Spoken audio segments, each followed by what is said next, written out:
Hello नमस्कार दोस्तों, teach गुरु के यूट्यूब चैनल पर आपका हार्दिक स्वागत है। वीडियो स्टार्ट करने से पहले मैं आपका थोड़ा-सा टाइम लेना चाहूँगा। आज की वीडियो में हम एक नया कंटेंट लेकर आए हैं जिसकी ऑलमोस्ट जो किसी टीचर भर्ती की तैयारी कर रहे हैं, उनको रिक्वायर्ड रहती है। और कभी मुझे भी इस चीज़ की दोस्तों कमी महसूस हुई थी कि किसी टॉपिक के लगभग सभी क्वेश्चंस हैं वो एक साथ मिल जाए और वो भी फ्री ऑफ कॉस्ट में। तो ऐसा ही आपको इन वीडियोज़ में मिलने वाला है और ये वीडियो आपके लिए बहुत ही महत्वपूर्ण रहने वाली है, क्योंकि ये जो क्वेश्चंस है बताऊँगा मैं, वो सभी किसी न किसी एग्ज़ाम में आए हुए हैं। तो अगर आप इस चैनल पर नए हैं तो चैनल को सब्सक्राइब करके बेल आइकन को प्रेस कर लीजिए और हमारा सपोर्ट कीजिए। तो अब ज़्यादा टाइम वेस्ट नहीं करते हुए वीडियो को स्टार्ट करते हैं। और आज की वीडियो है वो साइकोलॉजी के चाइल्ड डेवलपमेंट यानी बाल विकास के क्वेश्चनों पर रहने वाली है। ओनली एमसीक्यूज पर रहने वाली है। तो चलिए दोस्तों, हम अभी क्वेश्चन नंबर 1 लेते हैं। तो हमारे पास क्वेश्चन नंबर 1 दिया है, परिवार एवं पास पड़ोस बच्चों के समाजीकरण की कौन सी एजेंसी है? मनोसामाजिक एजेंसी है, प्राथमिक एजेंसी है, मध्य एजेंसी है या द्वितीय एजेंसी है? तो दोस्तों, आप ये तो बहुत पहले से पढ़ते आ रहे हैं कि परिवार है वो क्या होता है, बच्चों का प्राथमिक विद्यालय होता है, यानी प्राथमिक एजेंसी। इसका सही आंसर क्या रहने वाला है? प्राथमिक एजेंसी। तो चलिए दोस्तों, नेक्स्ट क्वेश्चन है क्वेश्चन नंबर 2 कि प्रगतिशील शिक्षा में बच्चों को किस प्रकार से देखा जाता है? प्रगतिशील शिक्षा में बच्चों को किस प्रकार से देखा जाता है? तो यहाँ पर पहला ऑप्शन दिया है खाली प्लेट के रूप में, दूसरा है छोटे वयस्कों के रूप में, और तीसरा है निष्क्रिय अनुकारकों के रूप में, और चौथा दिया है सक्रिय अन्वेषकों के रूप में। तो यहाँ पर इसका सही आंसर रहने वाला है दोस्तों कि यानी बच्चे क्या है, सक्रिय होकर क्या करते हैं, खोज करते हैं या अनुसंधान करते हैं। अन्वेषकों का मतलब क्या है, खोजने वाला या अनुसंधान करने वाला। तो इसका सही आंसर रहने वाला है सक्रिय अन्वेषकों के रूप में। तो चलिए दोस्तों, नेक्स्ट क्वेश्चन है 3 नंबर कि फ्राइड ने मनोलैंगिक विकास की कितनी अवस्थाएं बताई? सिगमंड फ्राइड थे, उन्होंने मनोलैंगिक विकास सिद्धांत दिया था। तो उस सिद्धांत में कितनी अवस्थाएं बताइए? तो पहला ऑप्शन है 7, दूसरा 5, तीसरा 6, चौथा 2। तो इसका सही आंसर रहने वाला है दोस्तों कि मनोलैंगिक विकास की 5 अवस्थाएं किसने, सिगमंड फ्राइड ने बताई थी। और थोड़ा सा इसके बारे में बताऊं कि फ्राइड ने काम शक्ति को क्या है, लिबिडो कहा था। क्या कहा था?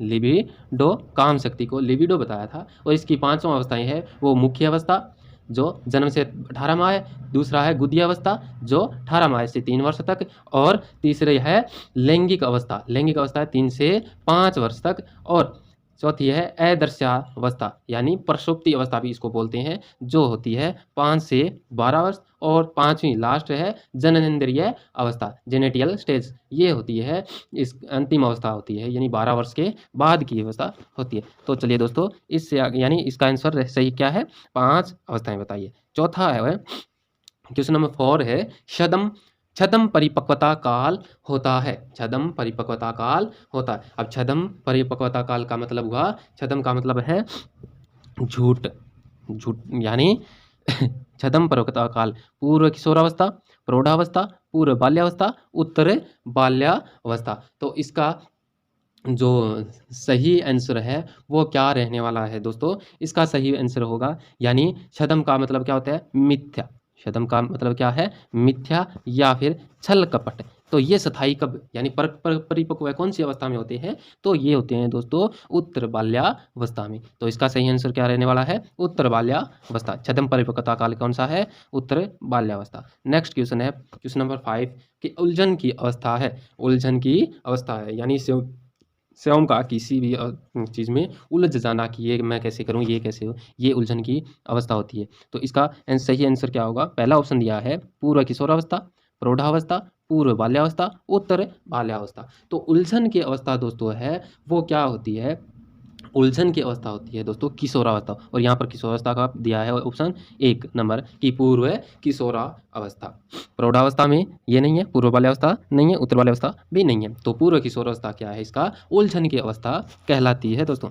इसका नेक्स्ट क्वेश्चन है क्वेश्चन नंबर 6 कि कार्ल सी गैरिसन ने किस विधि का अध्ययन किया था। कार्ल सी गैरिसन ने किस विधि का अध्ययन किया था। फर्स्ट ऑप्शन है प्रयोगात्मक विधि, सेकंड है सांख्यिकी विधि, थर्ड है लंबात्मक विधि और फोर्थ है क्षैतिज विधि। तो कार्ल सी गैरिसन ने किस विधि का अध्ययन किया था दोस्तों। तो इसका सही आंसर होने वाला है 3 नंबर यानी लंबात्मक विधि। लंबात्मक विधि का अर्थ होता है दोस्तों कि इसमें बालक का शुरू से अंत तक क्या है अध्ययन करना। किसी बालक का शुरू से अध्ययन तक अंत तक क्या करना है, इसका अध्ययन करना। तो कार्ल सी गैरिसन ने इस विधि का अध्ययन किया था, लंबात्मक विधि। क्वेश्चन नंबर 7 है वो दोस्तों आपका है कि TEAC कार्यक्रम अधिकांशतः किस प्रकार के बालकों के शिक्षण के लिए प्रयोग किया जा सकता है। पहला ऑप्शन है श्रवण बाधित बालक, मेधावी बालक, ऑटिज्म, बौद्धिक अक्षमता वाले।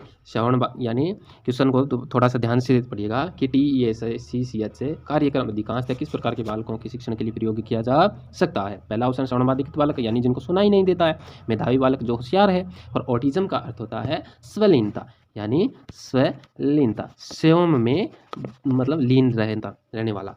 और चौथा है बौद्धिक अक्षमता वाला यानी बुद्धि कम हो जिनकी। तो इसमें ये कार्यक्रम TEAC है वो किस प्रकार के बालकों के, तो इसका सही आंसर रहने वाला है दोस्तों ऑटिज्म। क्या रहने वाला है, ऑटिज्म यानी स्वलीनता। और TEAC का अर्थ है कि autistic and communication handicapped children, autistic and communication handicapped children. तो चलिए दोस्तों नेक्स्ट क्वेश्चन है क्वेश्चन नंबर 8 है निम्न में से कौन सी अवधि यौनारंभ कहलाती है। निम्न में से कौन सी अवधि यौनारंभ कहलाती है। यौनारंभ का अर्थ क्या है, इसको संधि विच्छेद करके देखें तो यौवन प्लस में आरंभ। यौनारंभ का मतलब है यौवन मतलब जवानी, आरंभ का मतलब शुरू होना। तो पहला ऑप्शन दिया है 6 से 9 वर्ष, और दूसरा है 13 से 16 वर्ष, तीसरा है 17 से 19 वर्ष, चौथा है 10 से 12 वर्ष। तो चलिए दोस्तों पहला ऑप्शन 9 से 12 ये तो क्या होता है उत्तर बाल्यावस्था या बाल्यावस्था भी बोलते हैं, पूर्व बाल्यावस्था बोलते हैं। और फिर आता है सेकंड 13 से 16 वर्ष। तो इसका सही आंसर यौनारंभ यानी जवानी स्टार्ट कब होती है, यानी किशोरावस्था जब स्टार्ट होती है यानी पूर्व किशोरावस्था कब स्टार्ट होती है 12 से 18 वर्ष तक क्या है किशोरावस्था। तो पूर्व किशोरावस्था होती है वो इसका सही आंसर रहने वाला है 13 से 16 वर्ष। 13 से 16 वर्ष। और 17 से 19 वर्ष क्या होती है उत्तर किशोरावस्था। ये तो क्या है यौन है वो बीच का है, और जवानी मतलब वो है अंत में, अंत नहीं कह सकते, किशोरावस्था का अंत है ये तो। और 10 से 12 वर्ष ये तो क्या है उत्तर बाल्यावस्था है। तो यहाँ पर इसका सही आंसर है सेकंड रहने वाला है 13 से 16 वर्ष। इसके नेक्स्ट क्वेश्चन है दोस्तों क्वेश्चन नंबर 9 कि श्रेष्ठा हर समय अपनी साज सज्जा पेटिका को लेकर कांच के सामने खड़ी रहती है, यानी दर्पण के सामने खड़ी रहती है, जिस अवस्था में होने की संभावना है वह कौन सी है। तो थोड़ा सा ध्यान से क्वेश्चन को पढ़ना है कि श्रेष्ठा हर समय अपनी साज सज्जा, श्रेष्ठा कौन है कोई लड़की है, वो अपनी साज सज्जा पेटिका को लेकर कांच के यानी दर्पण के सामने क्या है खड़ी रहती है, उसके जिस अवस्था के होने की संभावना है कौन सी है। तो पहला ऑप्शन दिया है उत्तर किशोरावस्था, सेकंड है प्रौढ़ावस्था, थर्ड है बाल्यावस्था और फोर्थ है शेषावस्था। तो खुद को स्वयं को अच्छा दिखाना, अच्छा करना यानी स्वयं को सुंदर दिखाने वाली अवस्था कौन सी होती है, ये होती है यानी 17 18 19 साल के 16 17 18 19 साल के बच्चे क्या है लड़कियां खुद को क्या करते हैं सुंदर दिखाने की कोशिश करते हैं। तो इसका सही आंसर होने वाला है उत्तर किशोरावस्था।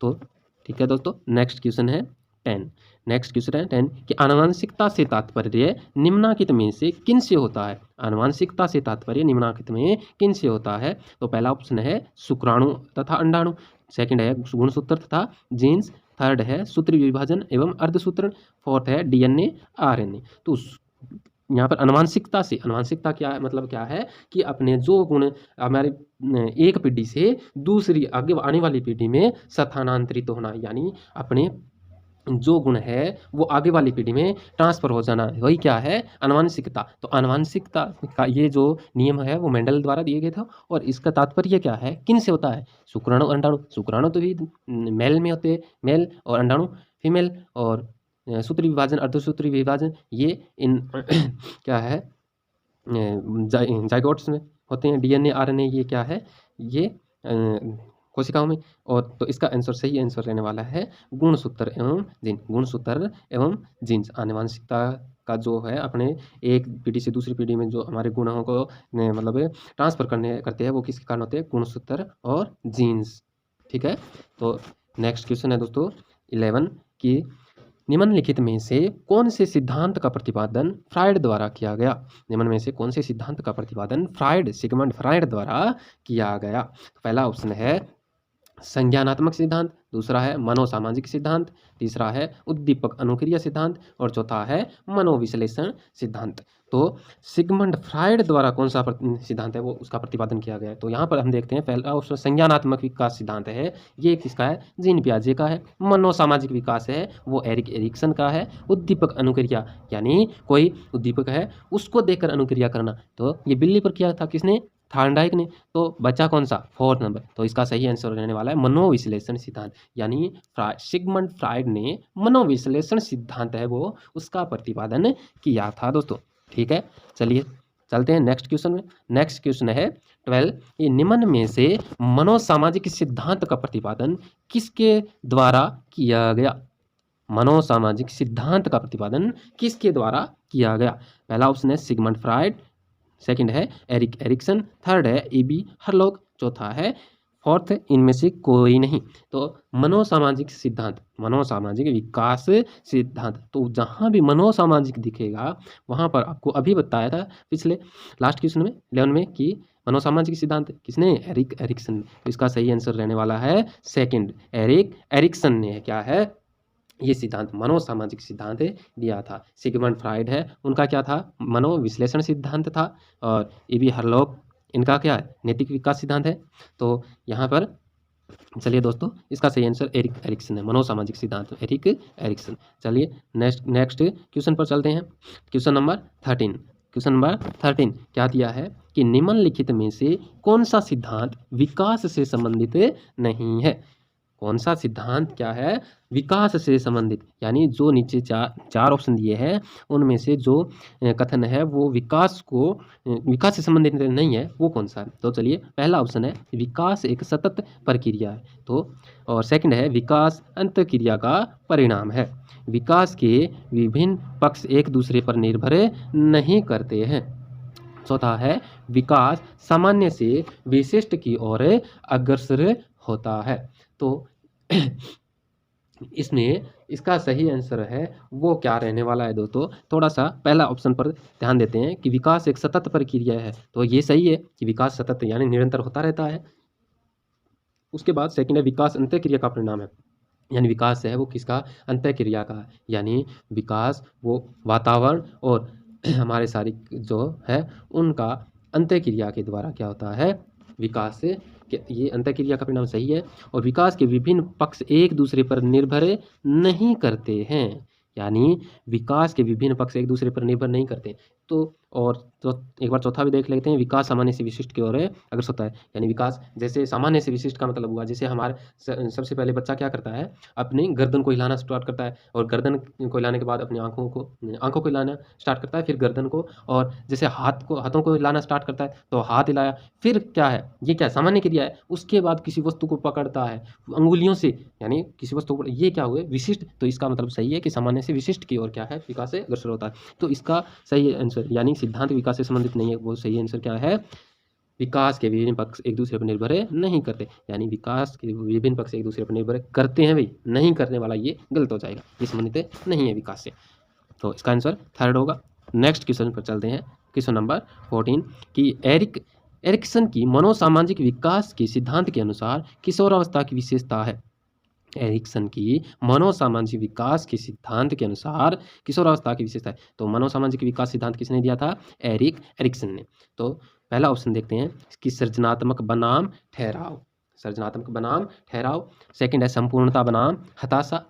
थर्ड है उद्यमिता बनाम हीनता और फोर्थ है तादात्मकता बनाम भ्रांति। तो इसमें एरिक एरिक्सन ने मनोसामाजिक विकास में 8 अवस्थाएं बताई थी दोस्तों। इन 8 अवस्थाओं में से ये क्या बोल रहा है कि किशोरावस्था की विशेषता कौन सी है।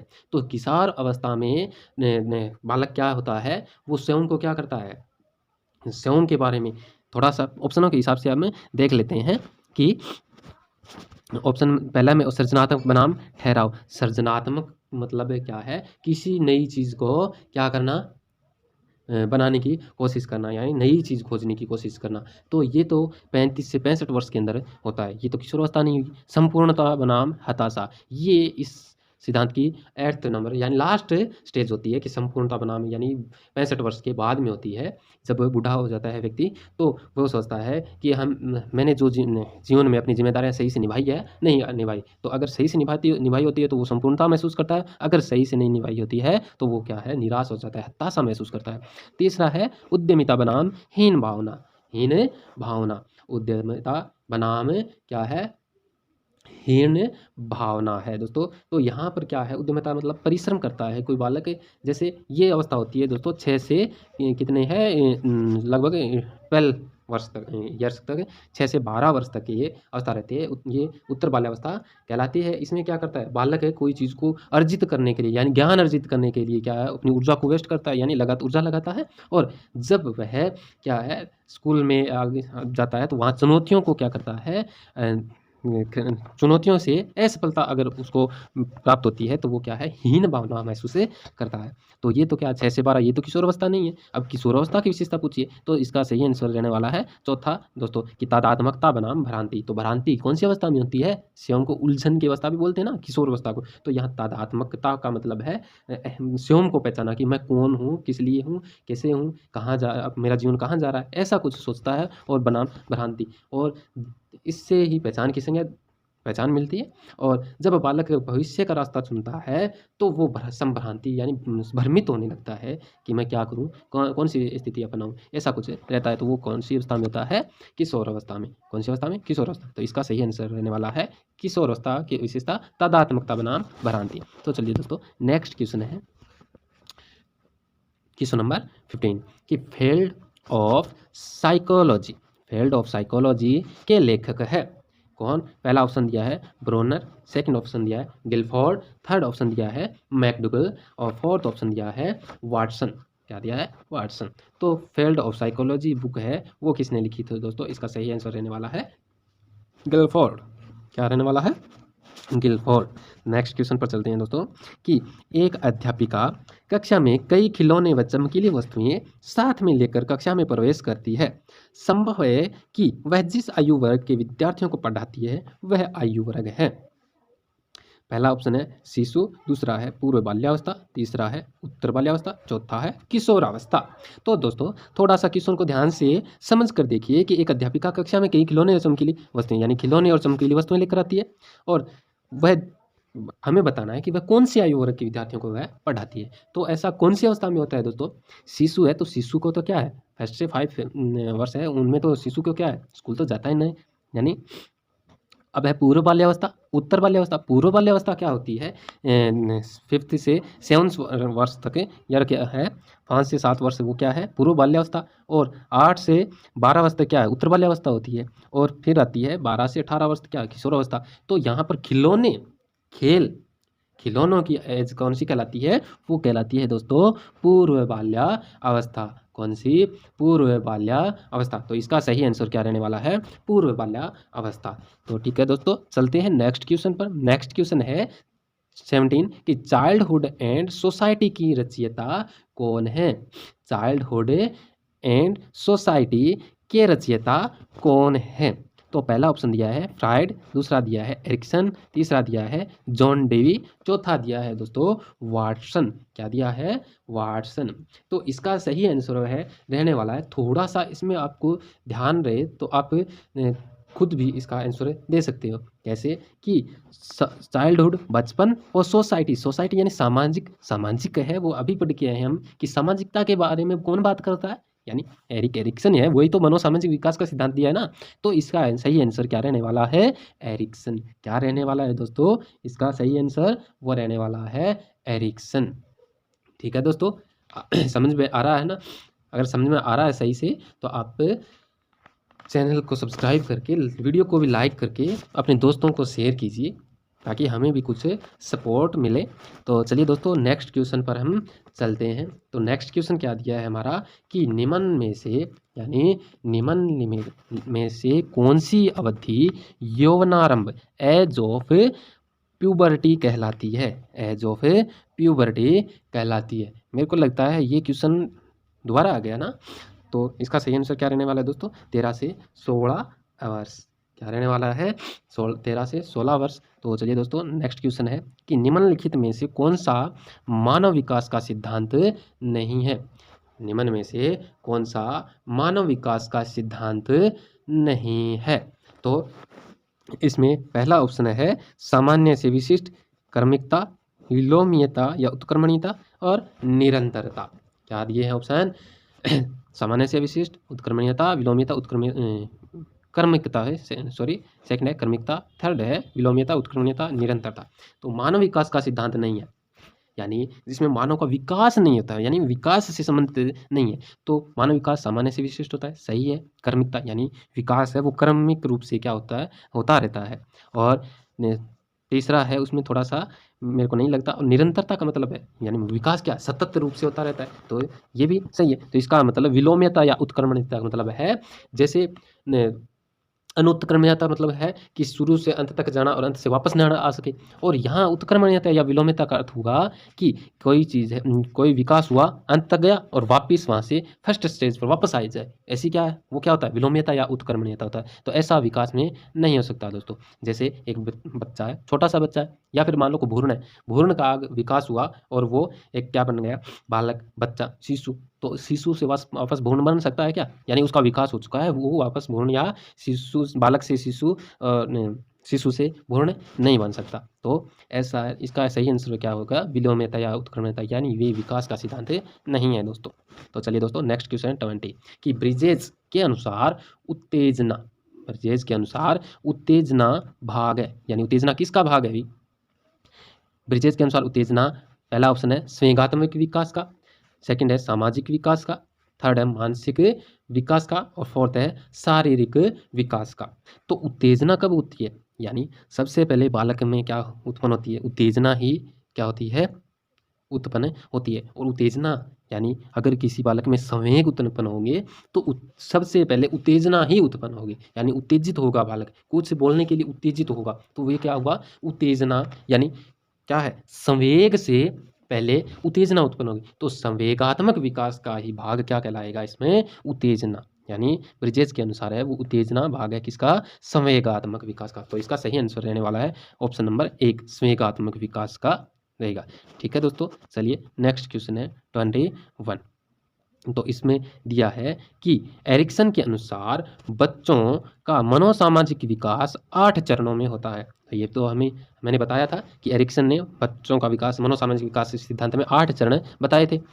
तो कक्षा 3 का एक छात्र लगभग 9 वर्ष का है, कितने वर्ष का है? 9 वर्ष का है, विकास के किस चरण से मेल खाता है? क्वेश्चन को थोड़ा सा ध्यान से पढ़िए दोस्तों कि क्या है कि एरिक्सन के अनुसार बच्चों का मनोसामाजिक विकास 8 चरणों में होता है। कक्षा 3 का एक छात्र 3 में होगा, तो कक्षा 6 से स्टार्ट होते हैं वो, कक्षा 1 से, तो 9, 7, 8, 9 यानी थर्ड क्लास में हुआ। तो कक्षा 3 का छात्र कक्षा और लगभग कितने वर्ष का है? 9 वर्ष का है, विकास के किस चरण से मेल खाता है? पहला ऑप्शन है अंतरंगता बनाम अलगाव, सेकंड है नेतृत्व बनाम अपराध, थर्ड ऑप्शन है परिश्रम बनाम हीनता और फोर्थ ऑप्शन है शर्मिंदगी बनाम संदेह के मुकाबले की स्वायत्तता। तो इसमें दोस्तों जो एरिक्सन ने 8 चरण बताए थे किसके? मनोसामाजिक विकास के। तो उसमें कक्षा 3 का है, लगभग 9 वर्ष का है, तो 9 वर्ष का क्या है, किसके अंतर्गत आएगा? अंतरंगता बनाम अलगाव में आएगा, या नेतृत्व बनाम अपराध में आएगा, या परिश्रम बनाम हीनता में, या फिर शर्मिंदगी बनाम संदेह के मुकाबले की स्वायत्तता। तो इसका सही आंसर है दोस्तों क्या रहने वाला है कि वो बच्चा क्या परिश्रम करेगा, परिश्रम करेगा, यानी बच्चा पहले से उत्पन्न नई अनुभूतियाँ मिलती है तो वह अपनी ऊर्जा को नए ज्ञान को अर्जित करने में लगाएगा। तो वो क्या हुआ, परिश्रम। और परिश्रम तो 9 साल का बच्चा परिश्रम तो करेगा। जब वह स्कूल में जाता है तो स्कूल में जाकर जब वो नई नई चुनौतियों में असफलता महसूस करता है तो वो क्या करता है, हीन भावना का भाव उसमें उत्पन्न हो जाता है।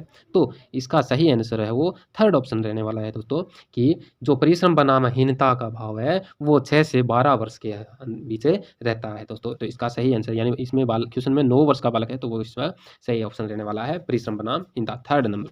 तो चलिए दोस्तों, नेक्स्ट क्वेश्चन है कि पारिस्थितिकीय सिद्धांत के अनुसार मूल्य किस तंत्र में आते हैं। पारिस्थितिकीय सिद्धांत के अनुसार मूल्य किस तंत्र में आते हैं। तो पहले तो ये देखते हैं कि पारिस्थितिकीय जो सिद्धांत है वो किसने दिया था। पारिस्थितिकीय सिद्धांत है वो किसने दिया था। तो पारिस्थितिकीय, अगर इस सिद्धांत का पूरा नाम बोलें तो सामाजिक सांवेगिक विकास का पारिस्थितिकी परक सिद्धांत बोलते हैं दोस्तों इसको। और ये दिया था यूरी ब्रोनफेन-ब्रेनर ने। यूरी ब्रोनफेन-ब्रेनर ने ये पारिस्थितिकी सिद्धांत दिया था और इसने 5 अवस्थाएं बताई थी। विकास के कितने, 5 अवस्थाएं बताई थी। और वो 5 अवस्थाएं मैं आपको बता देता हूँ कि लघु मंडल माइक्रो सिस्टम्स, मध्य मंडल मेजो सिस्टम्स, बाह्य मंडल एक्सो सिस्टम, फोर्थ है बृहत मंडल मैक्रो सिस्टम और 5वां होता है घटक मंडल यानी क्रोमो सिस्टम। तो हमारे पास ऑप्शन है कि माइक्रो सिस्टम,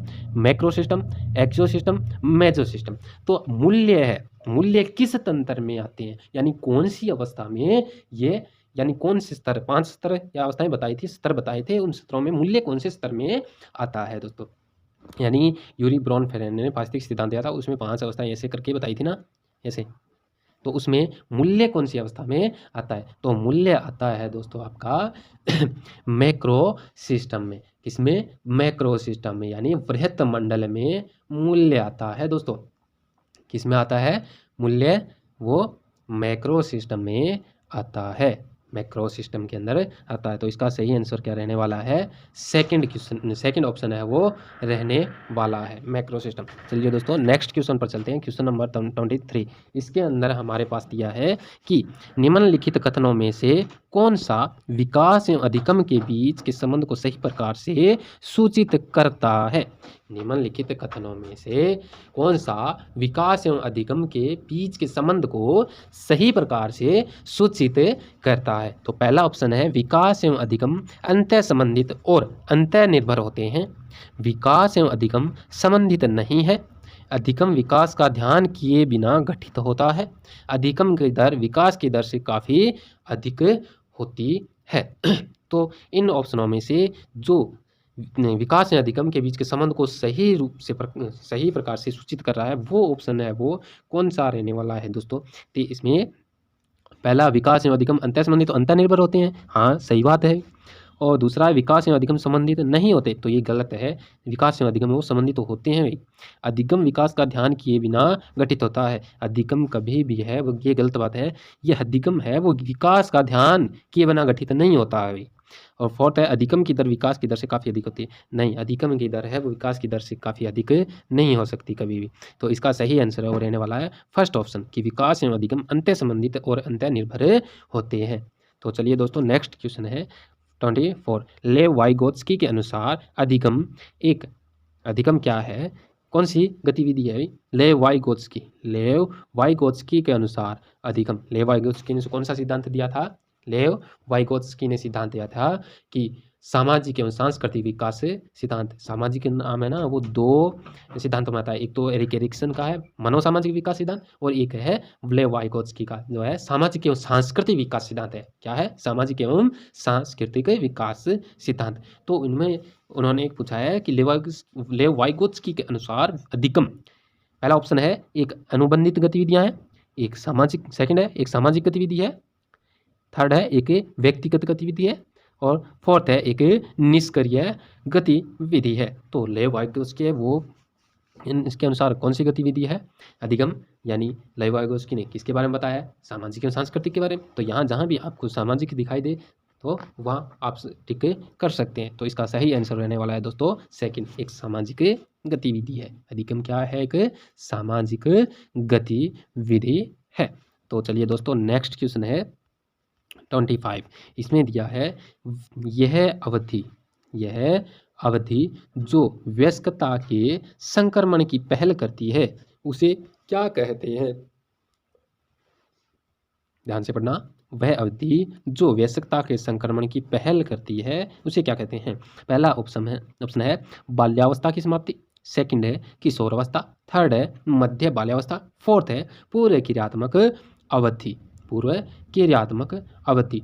तो तो देखो दोस्तों, वयस्क कब होता है? वयस्क होता है जिससे 20 ईयर्स के बाद में 20 से 35 तक क्या रहता है? वयस्क रहता है। कोई भी व्यक्ति है वो 20 से 35 तक क्या रहता है?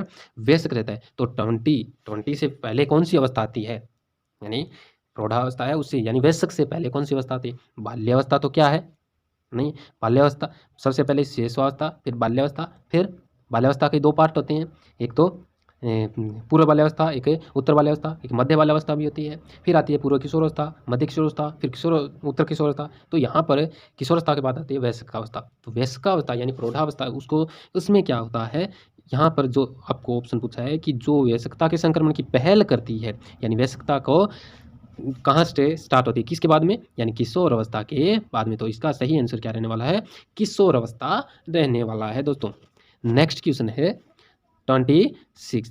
तो इसके अंदर है वो दिया है कि एक प्रारंभिक कक्ष में एक बालक या बालिका अपने साथ जो अनुभव लाते हैं या लाती है, ध्यान से पढ़ना, कि प्रारंभिक कक्ष में एक बालक या बालिका अपने साथ जो अनुभव लाते हैं या फिर लाती है। तो पहला ऑप्शन है क्या होता है, यानी क्या करना चाहिए उसका? तो उन्हें शामिल कर उनका संचय करना चाहिए, उन्हें अस्वीकार करना चाहिए, उनकी उपेक्षा करनी चाहिए, उन पर ध्यान नहीं देना चाहिए। तो सही मायने में इसका सही आंसर हो सकता है, वो क्या हो सकता है दोस्तों? आपको देखते ही पता चल गया कि इसका सही आंसर होगा कि उन्हें शामिल करना चाहिए। यानी जो बालक बालिका है वो जो भी अनुभव करते हैं जीवन में, यानी विद्यालय में, यानी प्रारंभिक कक्षा में जब फर्स्ट टाइम स्कूल में आते हैं, तो जो अनुभव लेकर आते हैं उनको क्या करते हैं? हमें शामिल करते हैं अपनी कक्षा में उनके पाठ्यक्रम में भी शामिल करते हैं और उनका क्या करते हैं? संचय करके उसको बेस मानकर हम क्या करते हैं? बच्चों को, ये बालक बालिकाओं को पढ़ाते हैं। तो इसका सही ऑप्शन रहने वाला है कि उन्हें शामिल करना चाहिए और संचय करना चाहिए। उनको अस्वीकार नहीं करना चाहिए दोस्तों, उपेक्षा भी नहीं करनी चाहिए, उन पर ध्यान नहीं देने वाली ये बात है, गलत बात है, उस पर ध्यान देना चाहिए। तो चलिए दोस्तों, नेक्स्ट क्वेश्चन है 27। नेक्स्ट क्वेश्चन क्या है? 27 है। तो इसका दिया है कि थोड़ा लेंथी क्वेश्चन है कि कोहलबर्ग के अनुसार एक बालक नैतिक विकास के कौन से स्तर में वह नैतिक मूल्यों का आंतरिकरण यानी अभ्यंतरीकरण प्रदर्शित नहीं करता है और बालक के नैतिक तर्क बाह्य पुरस्कार और दंड से नियंत्रित रहते हैं? क्या करते हैं? नियंत्रित रहते। कौन सा स्तर है? तो कोहलबर्ग है, उनका अपने सिद्धांत है वो पढ़ा ही होगा। तो कोहलबर्ग क्या करते थे? 11 कहानियां सुनाते थे। उनमें से मोस्ट इंपॉर्टेंट थी वो कौन सी थी? हिंज की कहानी थी। उस आधार पर क्या करते थे? वो बच्चों को अलग अलग स्तरों में बांटते थे। उन्होंने 3 स्तर बताए थे और ने उनको 6 अवस्थाओं में क्या किया था? बांटा था। कोहलबर्ग ने क्या किया था? उन नैतिक विकास का सिद्धांत दिया था और उन्होंने 6 अवस्थाएं बताई थी और इनको 3 स्तरों में क्या किया था? बांटा था। प्री कन्वेंशनल स्टेज यानी पूर्व प्रारंभिक या पूर्व परंपरागत अवस्था, कन्वेंशनल स्टेज या प्रारंभिक या परंपरागत अवस्था, और थर्ड थी पोस्ट कन्वेंशनल स्टेज या पोस्ट उत्तर प्रारंभिक पारंपरिक अवस्था बोलते हैं इसको। तो ये 3 क्या थे? स्तर थे। इनको 6 अवस्थाओं में, यानी प्रत्येक को 2-2 और अवस्थाएं में बांटा था। तो उसमें ये बोल रहा है कि बालक के नैतिक विकास के कौन स्तर में नैतिक मूल्यों का, यानी नैतिक मूल्यों का आंतरिकरण या अभ्यंतरीकरण प्रदर्शित नहीं करता है और बालक के नैतिक तर्क बाह्य पुरस्कार दंड से क्या होते हैं? यानी बालक के जो नैतिक तर्क होते हैं वो बाह्य दंड या पुरस्कार से क्या होते हैं? नियंत्रित होते हैं। तो ये कौन सी अवस्था है दोस्तों? तो इसका सही आंसर क्या है? पहले ऑप्शन देख लेते हैं कि पूर्व आएगा भाई, पूर्व परंपरागत, परंपरागत, पश्च परंपरागत, सार्वभौमिक नैतिक सिद्धांत। तो ये अवस्था है, यानी जिसमें दंड और बाह्य पुरस्कार देकर उनको क्या नैतिक तर्क है वो बालक क्या है? बालक के नैतिक तर्क वो नियंत्रित होते हैं। तो वो अवस्था होती है दोस्तों पूर्व परंपरागत अवस्था। कौन सी? पूर्व परंपरागत अवस्था इसमें होती है दोस्तों। इसमें क्या है, वो आज्ञा या दंड की अवस्था होती है। इनमें बालक आज्ञा इसलिए मानते हैं कि ताकि उनको दंड मिलेगा या फिर बाह्य प्रोत्साहन, कोई भी पुरस्कार देकर उनको क्या है, नैतिकता को उभारा जाता है उनमें। ठीक है दोस्तों, तो इसका सही आंसर है फर्स्ट रहने वाला है, पूर्व परंपरागत। तो चलिए दोस्तों, नेक्स्ट क्वेश्चन है 28। इसमें है कि बालक की विवेचना या तर्क तार्किक नहीं है। बालक की विवेचना या तर्क तार्किक नहीं है और यह अंतर्ज्ञान या अंतर्बोध पर आधारित है, न कि व्यवस्थित तर्क पर। तो पियाजे के अनुसार संज्ञानात्मक विकास की यह अवस्था कहलाती है क्या बोला इसमें, कि बालक की विवेचना यानी तर्क है वो तार्किक नहीं है। बालक की विवेचना, जो भी बालक तर्क कर रहा है वो यानी विवेचना तार्किक नहीं है और यह अंतर्ज्ञान या अंतर्बोध पर आधारित है, न कि व्यवस्थित तर्क पर। तो पियाजे के अनुसार संज्ञानात्मक विकास की अवस्था क्या कहलाती है दोस्तों? पहला ऑप्शन है संवेदी कामक काल, सेकंड है पूर्व क्रियात्मक अवस्था, थर्ड है मूर्त क्रियात्मक काल और फोर्थ है औपचारिक क्रियात्मक काल। ठीक है दोस्तों, ये सॉरी इसमें कल यहाँ रखा है, इसमें सभी में काल आएगा। ठीक है ना, तो संवेदी कामक काल, पूर्व क्रियात्मक काल, मूर्त क्रियात्मक काल, औपचारिक क्रियात्मक काल, चार ऑप्शन है इनमें से, जिसमें बालक तार्किक नहीं है और ये अंतर्बोध पर आधारित है न कि व्यवस्थित तर्क पर। तो इसका सही ऑप्शन है वो रहने वाला है दोस्तों पूर्व क्रियात्मक काल। कौन से काल है? चार काल बताए थे उन्होंने। संवेदी कामक काल यानी संवेदनाएं उत्पन्न होती है, वो था फर्स्ट टाइम था, 0 से 2 वर्ष या 18 माह तक था, वो संवैदिक काल था। पूर्व क्रियात्मक काल, फिर आता था मूर्त क्रियात्मक काल, फिर औपचारिक क्रियात्मक काल या इसको अमूर्त काल भी कहते हैं। तो मूर्त क्रियात्मक अवस्था है, उसमें बच्चों को क्या नहीं होती है, तर्क देने की क्षमता नहीं होती है, यानी विवेचना करने की वो तार्किकता नहीं है और अंतर्बोध पर आधारित है, न कि व्यवस्थित तर्क पर होता है। तो इसका सही आंसर है पूर्व क्रियात्मक काल रहेगा दोस्तों। ठीक है दोस्तों, नेक्स्ट क्वेश्चन है 29। एक बालक काफ़ी टाइम हो गया दोस्तों, थोड़ा जल्दी करते हैं। एक बालक जिसे मानव संपर्क से पृथक बड़ा किया जाता है, प्राय दीर्घ काल तक अत्यधिक भाषा की कमी को दर्शाता है, जो बाद में भाषा उद्भाषण अनुभवों द्वारा पूर्ण रूप से बिरले ही पूरी होती है। यह साक्ष्य भाषा विकास के कौन से पक्ष पर बल देती है? तो यानी बालक है, इसको जैसे कोई शुरुआत से ही बालक पैदा हुआ, उसी टाइम से उसको जंगलों में रखा गया और भाषा जो एक दूसरे से दीर्घता काल तक क्या है, अत्यधिक भाषा की कमी को दर्शाता है, बाद में भाषा उद्भाषण अनुभवों द्वारा पूर्ण रूप से बिरली पूरी होती है। यानी ये पहले जंगलों में रखा गया जैसे 20 ईयर्स तक, उसके बाद उसको क्या है, भाषा सिखाने की कोशिश की, तो वो भाषा सीखने में बहुत ही कम यानी बिरले ही पूरी होती है। ये साक्ष्य भाषा विकास कौन से पक्ष पर बल देती है? तो ये इसका सही आंसर क्या रहेगा? पहला है वातावरणीय, दूसरा जैविकीय, तीसरा अंतःक्रियावादी और चौथा है वह व्यावहारिक। तो इसका सही आंसर क्या रहेगा दोस्तों? अंतःक्रियावादी, यानी एक दूसरे से अंतःक्रिया यानी भाषा बोल कर समझ कर ऐसे नहीं करेंगे तो क्या नहीं होगा, वह साक्ष्य यानी नहीं करेंगे तो हम भाषा सीख नहीं पाएंगे और अंतःक्रिया करते रहेंगे तो हम भाषा आसानी से सीखें। तो इसका सही आंसर है अंतःक्रियावादी। नेक्स्ट क्वेश्चन है दोस्तों कि बालक की सामाजिक दक्षता के विकास के लिए निम्नलिखित में से कौन सी परवरिश शैली अधिकतम प्रभावी है? बालकों की सामाजिक दक्षता के विकास के लिए निम्नलिखित में से कौन सी परवरिश शैली अत्यधिक प्रभावी है? पहला है अधिनायकवादी, दूसरा है लापरवाह है, तीसरा प्राधिकारिक, चौथा है कृपालु। तो सामाजिक दक्षता के विकास के लिए इनमें कौन सी परवरिश शैली अधिकतम प्रभावी है, यानी सामाजिक विकास से इसमें अधिक मिले? तो इसका सही आंसर क्या रहेगा दोस्तों? प्राधिकारिक। प्राधिकारिक का अर्थ बता दूं कि बालक द्वारा किसी पर मतलब निर्णय, किसी मतलब नियम या विषय पर क्या है, निर्णय लेने की क्षमता क्या कहलाती है? प्राधिकारिक कहलाती है। अधिनायक का मतलब है बलपूर्वक किसी पर, यानी जैसे हिटलर करता था ना वैसे अधिनायकवादी। लापरवाह समझ गए आप, कृपालु कृपा करना भी। तो इसका सही आंसर क्या रहेगा? प्राधिकारिक। नेक्स्ट क्वेश्चन है दोस्तों 31 कि विकास के संबंध में निम्नलिखित में से कौन सा सार्थक तथ्य है? पहला, विकास के संबंध में कौन सा सार्थक है कि यह पूर्वानुमान के अनुसार नहीं होता है, यह आनुवंशिक और वातावरण के अंतःक्रिया का परिणाम है, सभी व्यक्ति समान अंतर से विकास करते हैं, चौथा विकास विशिष्ट से सामान्य की ओर अग्रसर होता है। तो चौथा तो हो भी नहीं सकता क्योंकि विकास है वो सामान्य से विशिष्ट होता है और सभी व्यक्ति समान अंतर से कभी नहीं करते, कोई छोटा होता है। जैसे 12 वर्ष का कोई बच्चा लेंगे तो उसमें कोई छोटा होगा, कोई बड़ा होगा, कोई मोटा होगा, कोई पतला होगा, ऐसा होता है। तो समान अंतर तो नहीं रहा विकास का। और पहला उसने क्या है, पूर्व अनुमान से अनुभव अनुसार नहीं होता है। तो हमने पढ़ा है कि विकास की क्या है, भविष्यवाणी की जा सकती है, तो ये तो इसके विपरीत हुआ, तो ये भी नहीं हो सकता। तो इसका सही आंसर क्या रहेगा दोस्तों? यह आनुवंशिक और वातावरण की अंतःक्रिया का परिणाम होता है। कौन? विकास। विकास क्या है? आनुवंशिकी और वातावरण की अंतःक्रिया का परिणाम होता है दोस्तों। अब है क्वेश्चन नंबर 32 कि नॉम चॉम्स्की के अनुसार भाषा अर्जित करने की, चॉम्स्की ने कौन सा सिद्धांत दिया था? भाषा विकास का सिद्धांत दिया था। तो चॉम्स्की के अनुसार भाषा अर्जित करने की एक अंतर्जातीय क्षमता है जो मानव को जैविक वंशागति के फलस्वरूप प्राप्त अद्वितीय क्षमता है को क्या कहते हैं? चॉम्स्की के अनुसार भाषा अर्जित करने की अंतर्जातीय क्षमता है जो मानव को जैविक वंशागति के फलस्वरूप क्या है? प्राप्त अद्वितीय क्षमता है को क्या कहते हैं? भाषा अनुकूल श्रेणी, भाषा अर्जन साधन या तंत्र, भाषा स्वीकार या इच्छा, या भाषा ज्ञान। तो ये एक क्या है? अर्जित करने की अंतर्जातीय क्षमता है और मानव को जैविक वंशागति का फलस्वरूप क्या है? प्राप्त अद्वितीय क्षमता है। तो इसका सही आंसर क्या रहने वाला है दोस्तों? भाषा अर्जन साधन या तंत्र इसका सही आंसर रहने वाला है दोस्तों। ठीक है दोस्तों, नेक्स्ट क्वेश्चन है 33। इसमें दिया है कि निम्न में से कौन सी ग्रंथि व्यक्तित्व विकास को प्रभावित नहीं करती है? निम्न में से कौन सी ग्रंथि व्यक्तित्व विकास को प्रभावित नहीं करती है? पिट्यूटरी ग्रंथि, एड्रिनल ग्रंथि, थायराइड ग्रंथि, पीनियल ग्रंथि। तो पिट्यूटरी यानी पीयूष ग्रंथि बोलते हैं इसको। ये तो क्या है? हमारे शरीर का विकास करती है। एड्रिनल करती है, अधिवर्कर ग्रंथि वृक्क है अपने किडनी है उसके ऊपर अधिवर्कर ग्रंथि बोलते हैं। एड्रिनल ग्रंथि ये भी क्या है? विकास में सहायक होती है। थायराइड ग्रंथि गले में होती है। थायराइड क्या है? आयोडीन का क्या करती है? मेंटेन करती है आयोडीन को। पीनियल ग्रंथि, पीनियल है वो हमारी नींद का क्या करती है? निर्धारण करती है, रंग का निर्धारण करती है। तो इसका सही आंसर क्या रहने वाला है? पीनियल ग्रंथि रहने वाला है दोस्तों। और 34 नंबर क्वेश्चन है, किशोरावस्था में बालक अच्छे से तैयार होते हैं, दर्पण में अपने चेहरे को निरंतर देखते हैं और केवल अपने आप से प्यार करते हैं। फ्राइड ने किशोरावस्था की इस विशेषता को क्या कहा है?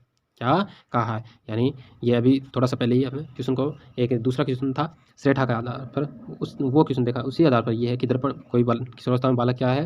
दर्पण में देखते हैं, चेहरों को निरंतर देखते हैं और अपने आप से प्यार करते हैं। तो ऐसा कौन सी विशेषता है? हीरो या नायक की पूजा, आत्ममोह, समूह प्रवृत्ति, लैंगिक प्रेरणा। तो इसका सही आंसर क्या रहना है? यानी स्वयं से प्यार करना यानी आत्म मोह है। और नेक्स्ट क्वेश्चन है दोस्तों 35 कि किशोरों के शारीरिक विकास के संदर्भ में निम्नलिखित में से कौन सा कथन असत्य है? असत्य पूछा है दोस्तों कि शारीरिक विकास के किशोरों के शारीरिक विकास के संदर्भ में असत्य कौन सा है? मांसपेशीय ताकत में वृद्धि, शरीर के अनुपात में कोई परिवर्तन न होना, लैंगिक लक्षणों का विकास, शारीरिक क्रियाओं योग्यताओं में वृद्धि। तो पहला ऑप्शन सही है दोस्तों, मांसपेशीय ताकत में वृद्धि होती है, शारीरिक अनुपात में कोई परिवर्तन नहीं, न होना गलत है बात। ये इसका आंसर यही रहने वाला है सेकंड। लैंगिक लक्षणों का विकास होता है, शारीरिक क्रियाओं का योग्यताओं में वृद्धि होती है दोस्तों। तो इसका गलत कौन सा है? कि सारे शरीर के अनुपात के परिवर्तन नहीं होना, ये गलत है। बालक के विकास के संदर्भ में निम्नलिखित में कौन सा सत्य है? कि विकास की गति बालक और बालिकाओं में एक समान होती है, विकास सामान्य से विशिष्ट के और अगर होता है, विकास केवल आनुवंशिक का परिणाम है, विकास सतत प्रक्रिया नहीं है। तो सत्य पूछा है इसमें, कौन सा सत्य है? तो लास्ट सतत प्रक्रिया नहीं है, तो विकास तो क्या है? सतत प्रक्रिया है, ये नहीं होगा। विकास केवल आनुवंशिक का परिणाम नहीं है, विकास और आनुवंशिक और वातावरण का अंतःक्रिया का परिणाम है। सेकंड है विकास सामान्य से विशिष्ट की ओर से अगर होता है, हाँ ये सही बात है। तो इसका सही आंसर क्या रहने वाला? सेकंड। और फर्स्ट भी क्या बालक एक समान है, विकास नहीं होता है बालक और बालिकाओं। तो इसका सही ऑप्शन क्या होगा? सेकंड। चलिए नेक्स्ट क्वेश्चन है दोस्तों कि नूर विद्यालय में अपना लंच बॉक्स लाना भूल गई और यह कहते हुए तान्या से उसका लंच साझा करने के लिए कहा, तुम्हें आज अपना लंच मेरे साथ साझा करना चाहिए क्योंकि कल मैंने तुम्हारे साथ अपना लंच साझा किया था।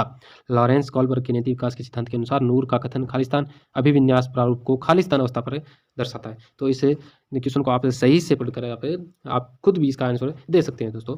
तो इसका आंसर क्या है? यानी एक दूसरे को चीज़ें कल मैंने दी थी तेरे को, आज तू मेरे को दे, ऐसा क्या हुआ? लेन देन हुआ ना। तो यहाँ क्या आदान प्रदान ही हुआ है। तो इसका सही आंसर है, ऑप्शनों में भी पता चल जाएगा कि कानून एवं व्यवस्था पक्ष परंपरागत, आज्ञा पालन पूर्व परंपरागत, अच्छा होना परंपरागत, आदान प्रदान परंपरागत। तो इसका सही आंसर क्या होगा? आदान प्रदान परंपरागत। आदान कथन आदान प्रदान अभिविन्यास प्रारूप को परंपरागत अवस्था पर दर्शाता है दोस्तों। चलिए दोस्तों नेक्स्ट क्वेश्चन है 38 है कि संरचना आदि उपागम बताता है कि खालिस्तान की ज्ञान की संरचना के लिए अत्यंत आवश्यक है।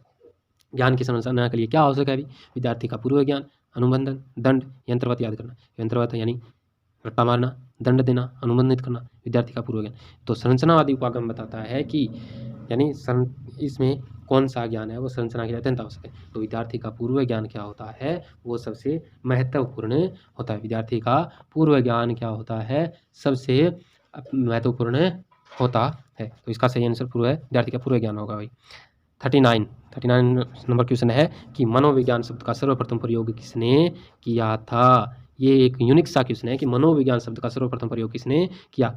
सुकरात, रुडोल्फ गोइकले, थॉमस रीड, प्लेटो। तो इसका सही आंसर है दोस्तों क्या रहने वाला है, इसका सही आंसर है सेकेंड नंबर, यानी मनोविज्ञान शब्द का सर्वप्रथम प्रयोग किसने किया, रुडोल्फ गोइकले ने किया था। इसका अब है 40 नंबर क्वेश्चन है।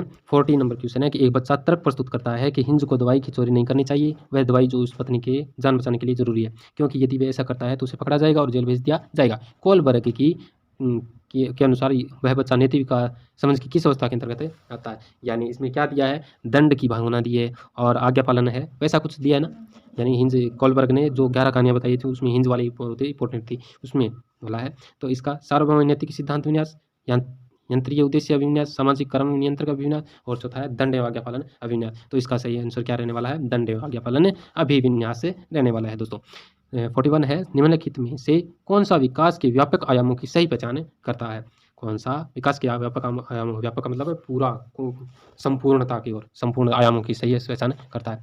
तो सामाजिक शारीरिक व्यक्ति सब, शारीरिक संज्ञानात्मक, सामाजिक संवेगात्मक, संवेगात्मक, बौद्धिक, आध्यात्मिक सब, मतलब स्वयं शारीरिक, व्यक्ति आध्यात्मिक, संवेगात्मक। तो इसका सही आंसर यानी नहीं, इसका सही आंसर शारीरिक के बारे में संज्ञान यानी हमने क्या ग्रहण किया है, क्या ज्ञान प्राप्त किया है। सामाजिक के बारे में यानी समाज के बारे में क्या सोच रहा है, और स्वेग अपने क्या स्वेग उत्पन्न हो रहा है, ऐसा कुछ, ये सभी आयाम इसमें आ जाते हैं। तो इसका सही आंसर है सेकंड रहने वाला है दोस्तों। 42 नंबर है कि जीन प्याजे एवं लेव वाइगोत्स्की जैसे मनोवैज्ञानिक संरचनावादी अधिगम को किस रूप में देखते हैं। सक्रिय विनियोजन से अर्थ निर्माण की प्रक्रिया, कौशलों का अर्जन, प्रतिक्रियाओं का अनुबंधन, निष्क्रिय आवर्तीय प्रक्रिया।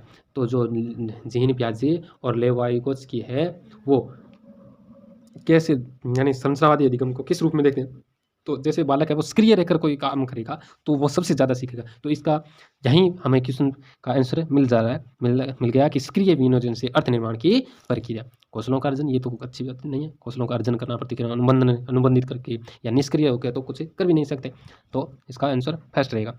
43 निम्नलिखित में से कौन सा मूर्त संक्रियात्मक अवस्था के प्रमुख कौशलों में से एक है। मूर्त संक्रियात्मक अवस्था के कौशलों में द्वितीय वर्तुल प्रक्रियाएं, सजीवात्मक चिंतन, तुलना, समानता असमानता बताने की योग्यता, परिकल्पित निगमनात्मक तर्क। तो इसका सही आंसर क्या रहने वाला है दोस्तों, इसमें सही आंसर है वो तुलना, समानता, असमानता बताने की योग्यता। ये क्या रहता है इसमें, मूर्त संक्रियात्मक अवस्था में रहता है। जीन प्याजे ने जो 4 अवस्थाएं बताई थी ना, उसमें थर्ड है मूर्त संक्रियात्मक अवस्था, उसमें तुलना करते हैं, बालक समानता असमानता के बारे में बताते हैं। तो ऐसा कौशलों में ये प्रमुख कौशल है।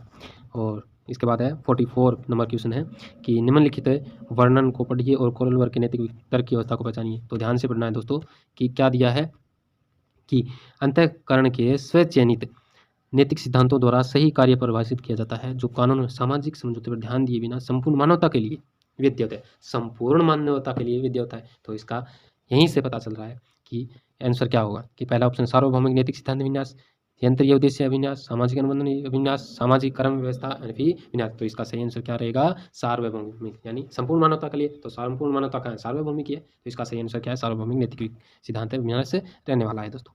45 नंबर क्वेश्चन है कि प्याजे के अनुसार विशिष्ट मनोवैज्ञानिक संरचनाओं या अनुभव से सही अर्थ निकालने की व्यवस्थित तरीके को क्या कहा जाता है। प्याजे के अनुसार विशिष्ट मनोवैज्ञानिक संरचनाओं को क्या कहा जाता है। मानसिक उपकरण, स्कीमा, प्रतिमान। यानी कोई विशिष्ट मनोवैज्ञानिक संरचनाओं, यानी कोई मनोवैज्ञानिक संरचना है, कोई ढांचा है, कोई स्ट्रक्चर है, उसको क्या कहते हैं, वो मनोवैज्ञानिक संरचना है, उसको क्या बोलते हैं हमें, स्कीमा। ये जीन प्याजे का नियम है, जीन प्याजे ने बताया था। तो स्कीमा इसका आंसर आएगा। जो बच्चे 46 है कि जो बच्चे स्वयं से मौखिक संवाद करते हैं उन्हें लेव वाइगोत्स्की क्या कहते हैं, यानी स्वयं से बातें करने वाला। तो क्या बोलेंगे, समस्यात्मक बोलेंगे, या अहम केंद्रित वार्ता, या व्यक्तिगत वार्ता, या भ्रांत वार्ता। तो इसका सही आंसर रहने वाला है व्यक्तिगत वार्ता। इसका सही आंसर क्या रहने वाला है, व्यक्तिगत वार्ता। ठीक है दोस्तों, यानी इसका सही आंसर है वो यह रहेगा, व्यक्तिगत वार्ता। नेक्स्ट क्वेश्चन है, लेव वाइगोत्स्की के अनुसार आधारभूत मानसिक क्षमताओं को मुख्य रूप से किसके द्वारा उच्चतर संज्ञानात्मक प्रक्रिया में बदला जाता